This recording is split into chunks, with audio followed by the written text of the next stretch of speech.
Hello guys, हमारे channel में आपका बहुत बहुत स्वागत है। आइए आज से हम लोग बाल मनोविज्ञान की कक्षाएं प्रारंभ कर रहे हैं, यूपी टेट और सुपर टेट की। तो जो भी लोग हमारे चैनल पे नए हैं, हमारे चैनल को सब्सक्राइब कीजिए ताकि आपको हमारे द्वारा दी गई हर क्लासेस प्रोवाइड हो सके।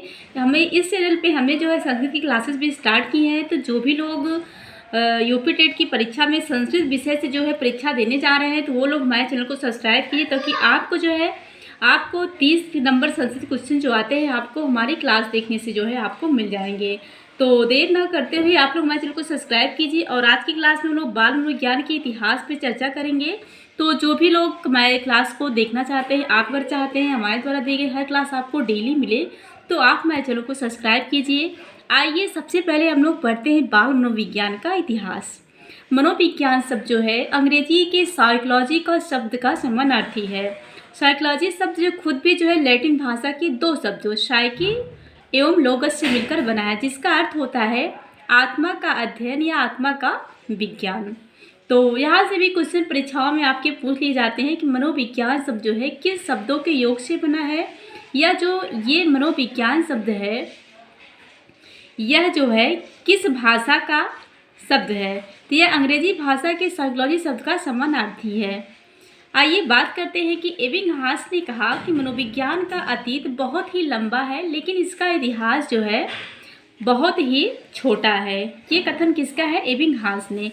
एबिंगहास ने कहा कि मनोविज्ञान का इतिहास बहुत ही लंबा है, लेकिन इसका जो इतिहास है अतीत बहुत ही लंबा है, लेकिन इसका इतिहास बहुत ही छोटा है। पहली बार साइकोलॉजी शब्द का प्रयोग इटली के एडोल्फ गोल्काय ने 1590 ईस्वी में किया। पहली बार साइकोलॉजी शब्द का जो प्रयोग है इटली के एडोल्फ गोल्काय ने, किसने? तो एडोल्फ गोल्काय ने पहली बार साइकोलॉजी शब्द का प्रयोग 1590 ईस्वी में किया। शुरुआत में मनोविज्ञान को आत्मा का अध्ययन माना गया, जो कि अत्यंत ही संक्षिप्त अर्थ था, और आज मनोविज्ञान अत्यंत व्यापक अर्थ के साथ प्रयोग होता है। मनोविज्ञान के इतिहास को हम 4 भागों में बांट सकते हैं: आत्मा का विज्ञान, मन का विज्ञान, चेतना का विज्ञान और व्यवहार का विज्ञान। आइए चर्चा करते हैं आत्मा का विज्ञान, कैसे जो है मनोविज्ञान जो है आत्मा का विज्ञान बन गया।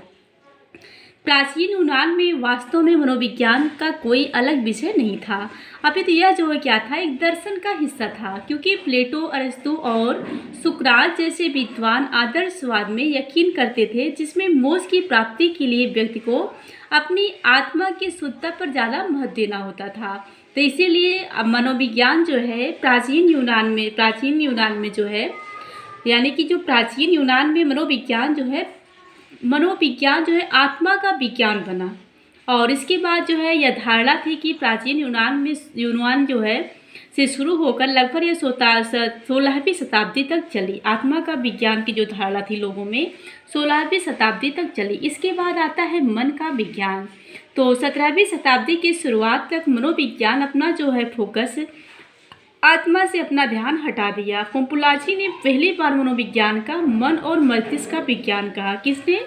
पोम्पुलाची ने जो है पहली बार मनोविज्ञान को मन और मस्तिष्क का विज्ञान कहा, और नई विचारधारा का इससे जन्म हुआ।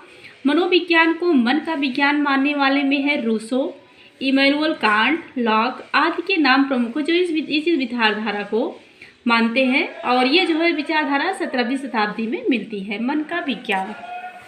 इसके बाद जो है मनोविज्ञान को जो है चेतना का विज्ञान कहा गया। 19वीं शताब्दी के अंतिम वर्षों में मनोविज्ञान ने फिर से अपना ध्यान बदला, और फिर मन का विज्ञान की जो अवधारणा है यह स्पष्ट नहीं होने के कारण जो है चेतना का विज्ञान बन गया।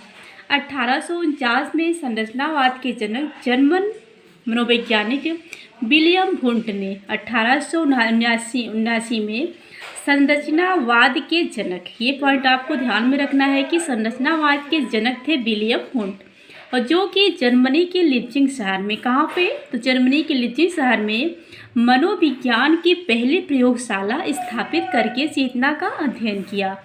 यहाँ से आपकी परीक्षा में क्वेश्चन आते हैं कि संरचनावाद के जनक कौन है? पहला क्वेश्चन विलियम वुंट, और इन्होंने जो है लीप्जिग कहाँ पे जो है मनोविज्ञान की पहली प्रयोगशाला खोली थी? लीप्जिग शहर में। कब खोले थे? 1879 ईस्वी में। वही दूसरी तरफ जो है प्रकारवाद के जनक विलियम जेम्स। प्रकारवाद के जनक कौन है? तो विलियम जेम्स ने कैम्ब्रिज में दूसरी प्रयोगशाला खोलकर चेतना पर अध्ययन किया। विलियम जेम्स की एक पुस्तक है the principle of psychology. The principles of psychology जो प्रसिद्ध पुस्तक लिखी इन्होंने, जिसे ज़्यादातर विद्वान मनोविज्ञान की पहली प्रमाणिक पुस्तक मानते हैं। और इसी पुस्तक की ख्याति एवं सरलता थे जेम्स को जो है मनोविज्ञान का जनक बना दिया। द प्रिंसिपल ऑफ साइकोलॉजी जो पुस्तक विलियम जेम्स ने लिखी, इसी पुस्तक की जो है इसकी पॉपुलरिटी ने जो है इसे जेम्स को है मनोविज्ञान का जनक बना दिया। आइए बात करते हैं मनोविज्ञान व्यवहार का विज्ञान कैसे बना। और आज हम लोग मनोविज्ञान को व्यवहार की दृष्टि से देखते हैं। सन 1913 में अमेरिका के हॉपकिंस यूनिवर्सिटी में प्रोफेसर जे.बी. वाटसन ने व्यवहारवाद की नींव रखी तथा मनोविज्ञान ने एक बार फिर से अपना रूप बदला और यह चेतना का विज्ञान से हटकर व्यवहार का विज्ञान बन गया। आज हम लोग मनोविज्ञान को व्यवहार के रूप में देखते हैं। चेतना का रूप साफ न होने के कारण वाटसन ने चेतना को नकारते हुए बाहरी व्यवहार के अध्ययन पर जोर दिया, क्योंकि जो बाहरी व्यवहार है सभी को दिखाई देता था, इसका निष्पक्ष अध्ययन जो है संभव था। तो वाटसन की विचारधारा को आगे बढ़ाने के लिए बिहेवियरिज्म नामक एक पुस्तक लिखी। वाटसन ने एक पुस्तक लिखी जो है बिहेवियरिज्म नामक एक पुस्तक लिखी। और आज मनोविज्ञान जो है क्या है? व्यवहार का विज्ञान है। पाव्लोव, थॉर्नडाइक, स्किनर, टॉलमैन, वुडवर्थ आदि जो है वास्तव में जो है व्यवहारवाद के समर्थक है। तो ये रहा मनोविज्ञान का इतिहास। इस तरह से मनोविज्ञान का इतिहास रहा है। और एक मनोविज्ञान पे जो है थॉर्नडाइक, वुडवर्थ ने कहा है कि मनोविज्ञान ने सबसे पहले अपने आत्मा का त्याग किया, फिर मन का त्याग किया, चेतना का त्याग किया और अंत में यह व्यवहारवाद का विज्ञान बन गया। ये कथन है वुडवर्थ का। तो इस प्रकार से मनोविज्ञान का इतिहास रहा है।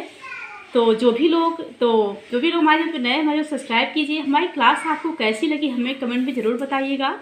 और आप जो है हमसे जुड़िए, क्योंकि हम आपको डेली जो है यूपी टेट की कक्षाएँ जो है प्रोवाइड करते रहेंगे। थैंक यू दोस्तों।